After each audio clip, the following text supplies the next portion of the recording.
Dubai international stadium ठारे खेला जाउथवा Asia cup रो षष्ठ मैच रे पाकिस्तान को 7 विकेट परास्त करिछि टीम इंडिया।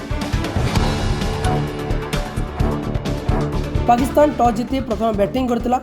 साधारणतः यह अवसर में उभय अधिनायक हाथ मिलते किंतु टॉस समय भारतीय अधिनायक सूर्य कुमार यादव पाकिस्तान अधिनायक सलमान अली आगा सह हाथ मिले को सीधा सड़क मना कर देते।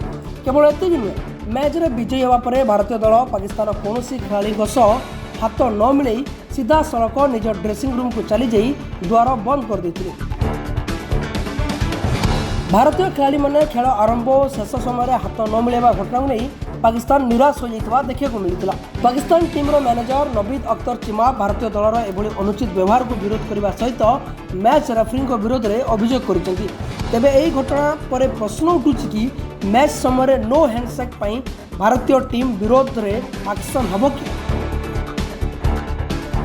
तेबे यही घटना पर प्रश्न उठू कि मैच समय नो हैंडशेक भारतीय टीम विरोध में एक्शन हम कि आपण मानकु जणाई देବାକୁ चाहूछु कि इंटरनेशनल क्रिकेट काउंसिल बा आईसीसी नियम रे हाथ मिलेबा जरूरी एक कथा उल्लेख नहीं। तेणु यही घटना रे मैच बैन करवा जरिमाना लागू करवा प्रश्न ही उठले। खेल आरंभ और शेष समय पड़िया को ओह्लैथिबा दुई देशर खेलाड़ी माने केवल भावना को दृष्टि रखी हाथ मिलाई थांती। यही परंपरा क्रिकेट समेत अन्य खेल मानकर भी देखा मिलते। जदि खेलाड़ी जानी शुणी हाथ न मिलांती तेबे या खेलर भावना विरोधी होते।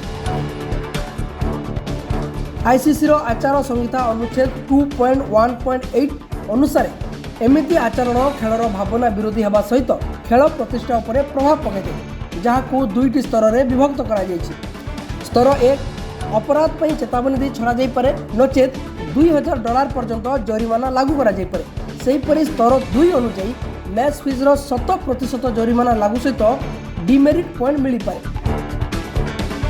कौन खेलाड़ी खाता 24 मास भितर 4 रु अधिक डिमेरिट पॉइंट जमा हेले किसी मैच खेलवा नहीं बैन लागू हो पाए। Bureau report the news inside.